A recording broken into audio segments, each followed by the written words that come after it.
और इस वक्त आपको आगाह करें, परवेज इलाही को वजीर आला के ओहदे से डी नोटिफाई करने के मामले पर दरखास्त पर समाअत हो रही है। गवर्नर एतमाद के वोट का कहें और आप कहें कि हम असेंबली तोड़ रहे हैं। अदालत की जानिब से रिमार्क सामने आए हैं।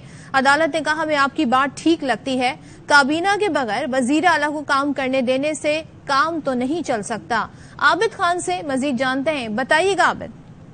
जी बिल्कुल जी, लाहौर हाई कोर्ट के 5 बेंच ने जो है वो चौधरी परवेज इलाही को डी नोटिफाई करने के हवाले से केस की समाअत कुछ देर के लिए मुलतवी की और अली जफर को हिदायत की है कि वो परवेज इलाही से हदायत लेकर जो है वो अदालत के रूबरू पेश हो। अदालत ने इस्तफसार किया कि अगर हम जो है वो इस नोटिफिकेशन को गवर्नर के उसको मुअत्तल कर देते हैं तो क्या ऐसा तो नहीं होगा कि आप घर जाकर असेंबली तोड़ दें? अगर ऐसा हुआ तो फिर यकीनी तौर पर एक आईनी बहरान जो है वो पैदा हो जाएगा। अदालत ने हिदायत की कि आप इस हवाले से अपना बयान हल्फी दें कि आप जो है वो असेंबलियां नहीं तोड़ेंगे अदम एतमाद की इस कार्रवाई से पहले।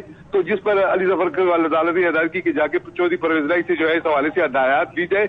अली जफर का ये कहना था कि एक मुंतखब वजीर आला को जो है वो एक गवर्नर ने जो कि वजीर आजम की सिफारिश पे लगा होता है उसको काबीना को घर भिजवा दिया, जो कि गैर आईनी तौर पर जो है वो ये सारा अमल किया गया। उनका ये कहना था कि इतना बड़ा सूबा है, पाकिस्तान का सबसे बड़ा सूबा है जो इस वक्त मुअत्तल पड़ा हुआ है, और इससे बड़ा उन्होंने ये कहा कि मजाक किया कि सिर्फ वजीर आला को अगले वजीर आला के इंतखाब तक जो है वो काम करने की इजाजत दी है, काबीना उनके साथ मौजूद नहीं है। तो क्या सुप्रीम कोर्ट के फैसलों की रोशनी में बगैर काबीना के वजीर आला कोई उमूर मुमलिकत चला सकता है या नहीं? इस पर अदालत ने उनकी तायद की और अदालत ने कहा कि सुप्रीम कोर्ट के हवाले से बड़ा अहम फैसला मौजूद है कि जो है वो वजीर आला बगैर काबीना के किसी किस्म के रूल जो बिजनेस है वो जो सूबे का है वो नहीं चला सकता। इस पर अब अदालत ने जो है अली जफर की बार बार ये इस्तफसार किया कि क्या आप इस हवाले से बयान दे सकते हैं कि अगर हम इस नोटिफिकेशन को सस्पेंड कर दें तो असेंबली तो आप जाकर नहीं तोड़ लेंगे?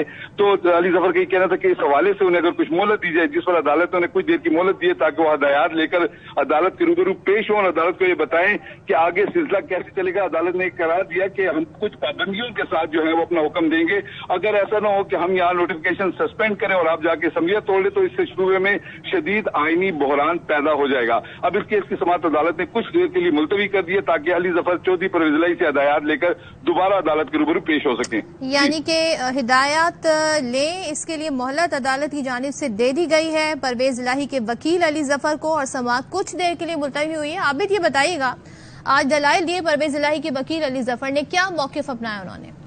जी बिल्कुल, उनका ये कहना था कि गवर्नर को जो नोटिफिकेशन है ये बिल्कुल गैर आईनी है। उनका ये कहना था कि गवर्नर ने हदायत जारी की स्पीकर को, जब गवर्नर ने एतमाद के वोट लेने का कहा तो उस पर स्पीकर ने इजलास बुलाना था, मगर स्पीकर ने इजलास बुलाया नहीं और डी नोटिफाई कर दिया वजीर आला पंजाब को, जो कि किसी सूरत जो है वो ये आईनी काम नहीं है। इस पर अदालत ने इस्तफसार किया कि क्या गवर्नर का जो हुक्म है स्पीकर उस पर अमल दरामद के पाबंद है? तो अली जफर का ये कहना था कि बिल्कुल मैं इस हवाले से इस मामले पर बात नहीं करना चाहता और ना ही स्पीकर के इस अमल का दिफा करूंगा।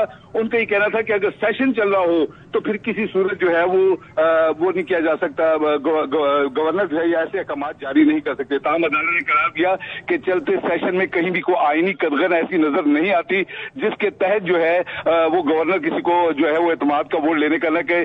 तो अली जफर का ये कहना था कि ये रूल्स का मामला है और रूल्स के तहत जो है वो हर सूरत में स्पीकर को नया इजलास बुलाना पड़ता था। उनका ये भी कहना था कि आर्टिकल 137 के तहत अगर गवर्नर ये मामला उठाते हैं तो फिर स्पीकर जो है वो इजलास बुलाते हैं, जितने भी मेंबरान है उनको नोटिफिकेशन भिजवाया जाता है, उनको नोटिस भिजवा के मंगवाया जाता है, बुलवाया जाता है, क्योंकि मेंबरान जो होते हैं वो मुख्तलिफ सूबों में मुख्तलिफ शहरों में होते हैं तो उन्हें पहुंचने के लिए मुनासिब वक्त दिया जाए ताकि वो वहां आकर वोटिंग में हिस्सा ले सके।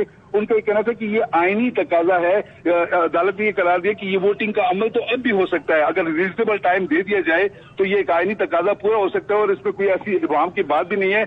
अदालत तो अली जफर को ये भी कहना था कि पहले ये देखने कि गवर्नर ने किस बुनियाद पर ये जो है एतमाद को वोट लेने का कहा, हालांकि उससे पहले गवर्नर की जो जिस बुनियाद पर उन्होंने ये एतमाद का वोट लेने का जो है वो नोटिस दिया उसको पहले देखना चाहिए था। ताहम अदालत ने करा दिया कि हम इस मामले को भी इस स्टेज पर नहीं देख सकते क्योंकि हो सकता है कि गवर्नर सेटिस्फाइड हो कि उन्होंने जिस बुनियाद पर ये नोटिस दिया और इस मामले पर अभी हम जाना भी नहीं चाहते। अदालत ने कहा कि अब चूंकि इस वक्त ये मामला असेंबली ने ही हल करना है और स्पीकर जो है उसको जो है गवर्नर के अहकाम पर अमल दरामद करना है। ताहम उनका ये कहना था कि अगर इस हवाले से हम अहकाम जारी करते हैं, इस नोटिफिकेशन को जो है मुअत्तल कर देते हैं तो उसके हवाले से कुछ पाबंदियां होगी। जो अली जफर थे उनका ये कहना था कि इस नोटिफिकेशन को ही कलअदब करार दे दिया जाए।